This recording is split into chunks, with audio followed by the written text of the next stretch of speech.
Oswald Jeffrey Smith జననం 1889 మరణం 1986 స్వస్థలం ఓంటారియో దేశం కెనడా దర్శన స్థలము కెనడా క్రైస్తవ సంఘాలు ఎల్లప్పుడూ సువార్త పరిచర్య చేసేవారికి సహకారమందించాలి.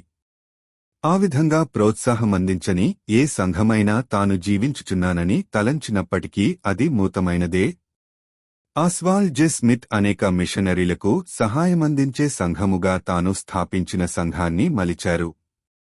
16 సంవత్సరాల వయస్సులో యేసుక్రీస్తును తన స్వంత రక్షకునిగా అంగీకరించిన స్మిత్ బైబిలు వేదాంత కళాశాల నుండి పట్టభద్రులయ్యారు.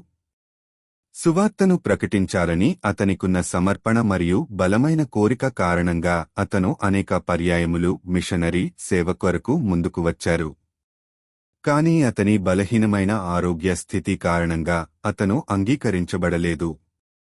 అయితే తరువాతి కాలంలో అతను అప్పర్ కెనడా ట్రైబల్ సొసైటీ ద్వారా కెనడాలోని అరణ్య ప్రాంతాలలోనూ మారుమూల ప్రదేశాలలోనూ నివసించేవారికి పరిశుద్ధ గ్రంథాలను అందిస్తూ వారి యొద్దకు సువార్తను మోసుకెళ్లారు.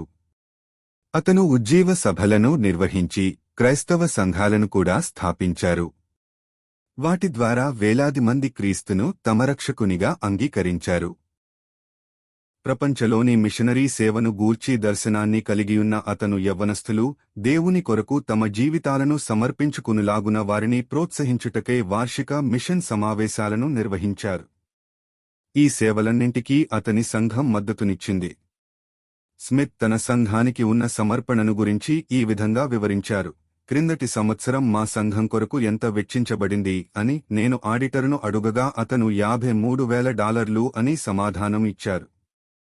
ఈ సంఘం నుండి మిషనరీ సేవ కొరకు ఎంత పంపబడింది అని అడుగగా $3,18,000 అనునది అతని సమాధానం. ఒకసారి 350 మంది మిషనరీలకు సహాయమందించుటకు $20,000 అవసరమని ఆ సంఘంలో ప్రకటించబడింది.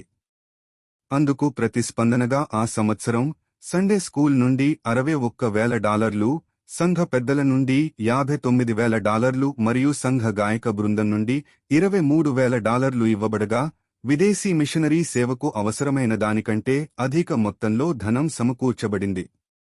స్మిత్ తన సంఘాన్ని కాంట్రిబ్యూటింగ్ చర్చి, సహకారమందించే సంఘం గా తీర్చిదిద్దారు అనటం అతిశయోక్తి కాదు. బహుముఖ ప్రజ్ఞాశాలులైన క్రైస్తవ నాయకులలో ఒకరిని ఆస్వాల్డ్ జె స్మిత్ను గురించి చెప్పవచ్చు.